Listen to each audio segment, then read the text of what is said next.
مساء الخيرات على أحلى متابعين. أهلا بيكم في قناتي، قناة ماما سوسو.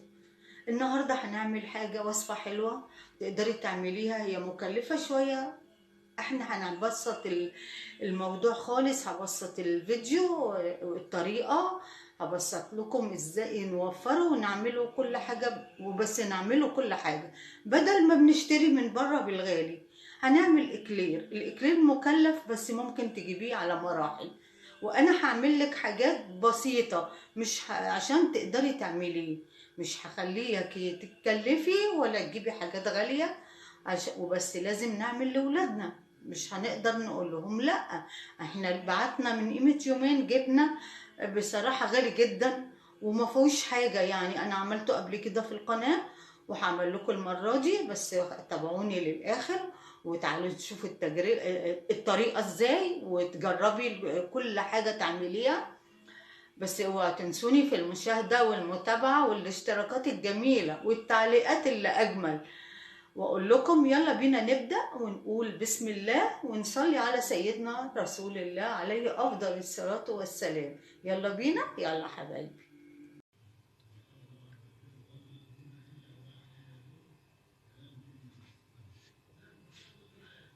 هنا وأقول لكم المقادير إيه. الأول نسمي الله، بسم الله. أجي هنا النار واطية، أوطيها كمان شوية، أخليها هادية اهي. تمام. معايا هنا كوباية ونص مية، مش هحطها لسه على طول. هنعمل ايه؟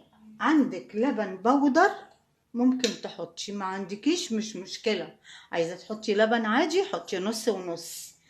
يعني مثلا بدل المية هتحطي كوباية، يا كوباية ونص، اقسمي اللبن بدلها. دي بيديها طعم. ما عندكيش خالص مش اجباري، دي كده اختياري، بس بتخلي الاكلير جميل جدا وهش. انا معايا هنا لبن بودر، هننزل عليه معلقة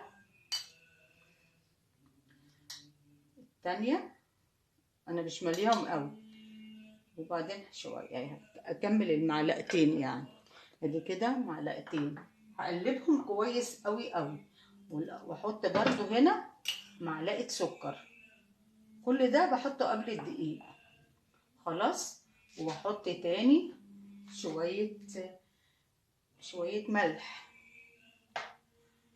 خلاص.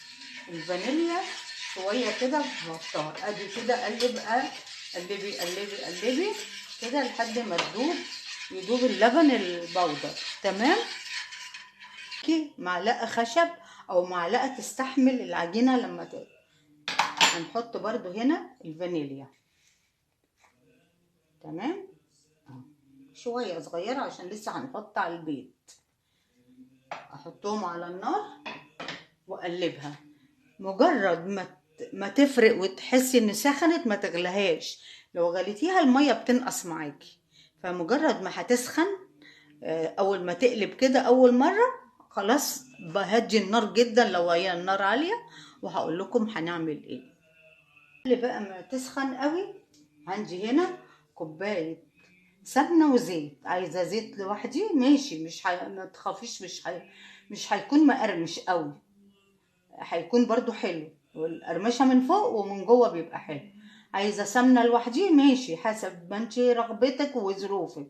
انا هنا حاطة سمنة وزيت، يعني كوباية، يعني نص ونص. خلاص كده. اديني بسقطها. بسم الله.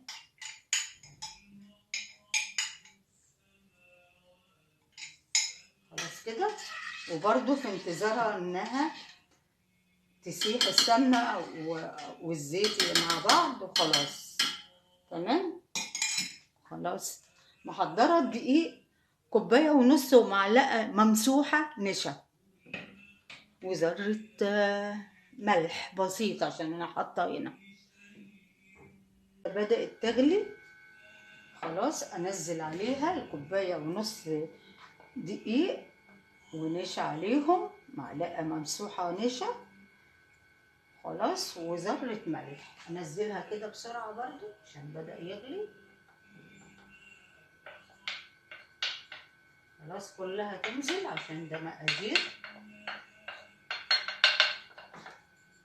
تمام. نلفها بقى كويس قوي بقى اهو كده. هوريكم بقى نجاح الطريقه دي ازاي. خلاص كده بدأ ينشف وتشرب الميه، وحاولي ايه كله يتشرب زي بعض. لفيها كده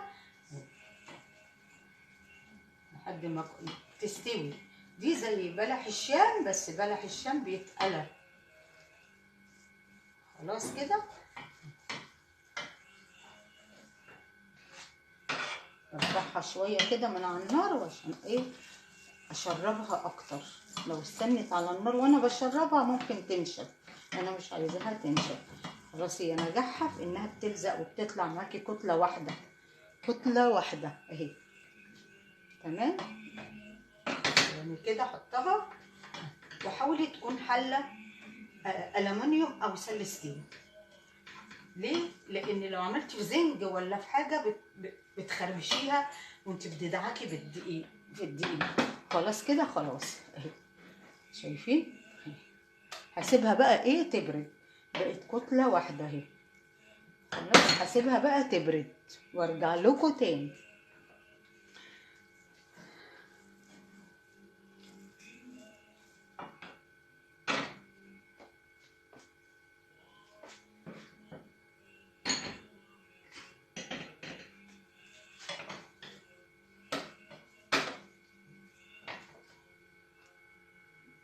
عشان تبرد احطها انقلها في مكان تاني.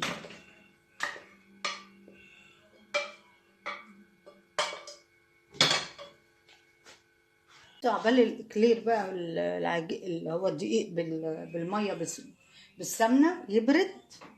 تعالوا هقول لكم بقى نعمل ايه. هنا في كوبايه ونص لبن، مش هحطها على النار دلوقتي لما احط الحاجه.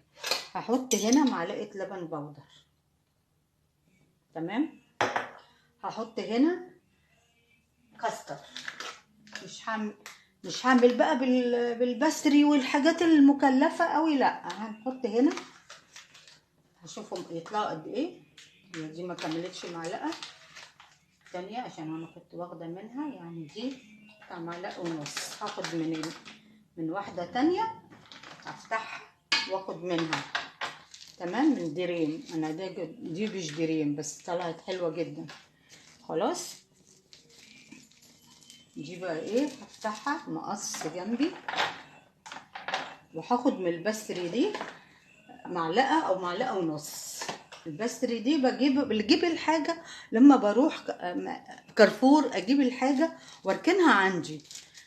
لما اجي اعمل حاجه بقى ما بحسش بالتكاليف بتاعتها، بلاقي الحاجه وقفت معايا رخيصه جدا. خلاص انا هحط الحاجه وهرجع لكم تاني. انا هقص هنا عشان اخد منه معلقه، مقدار معلقه كده.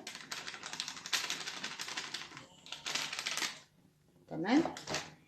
هقلبها كويس بقى وارفعها على النار. وحطيت معلقتين سكر. خلاص كده اقلبها كويس قوي قوي وارفعها على النار عبال العجينه التانيه ما تخلص ما تبرد. عايزاه تخين عشان ده للحشو اهو. خلاص كده اهو، وهيقعد يتخن اكتر كل ما يبرد. خلاص كده هطفي النار وبينا بقى نشوف الموضوع اللي ورانا. يلا بينا. العجينه بردت خالص، تحس كده بردت خلاص. خلاص اللي بعمله عندي هنا 3 بيضات وعليهم فانيليا وربع معلقه خل.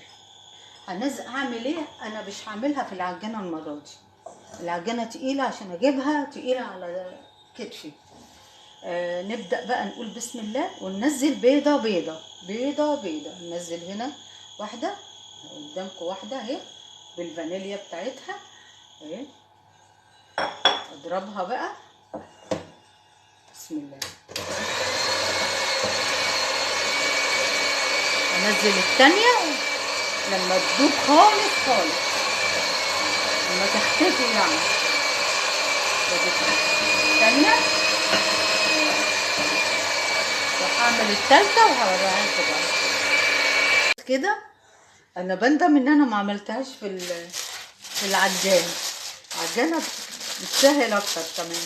بس انا عملتها كده برضو حلوه للي ما عندوش عجانه يشوفها برضو بتتعمل ازاي. هنا بقى انا قصيت الكيس، وهنا ليه محقن معين لما تشتريه تقولي له بتاع بلح الشام او هتلاقيه عند الحلوانيه بيبيعوه، الحاجات مستلزمات الحلوانيه. ما تحطيش في الكيس ياما. اقول لك ليه؟ ده طلعت بلا حصل. اقول لك ليه؟ عشان ما يبقاش تقيل على ايديك.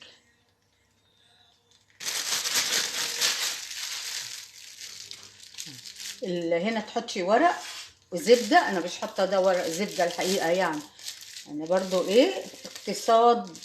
احنا بقى نعمل الحاجه الاقتصاديه بتاعتنا.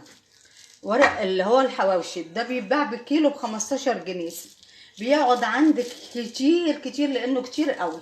خلاص نبدا نسمي بقى كده ونشوف هنعمل ايه. خلينا بالطول كده. بسم الله. نبدا باليمين اهي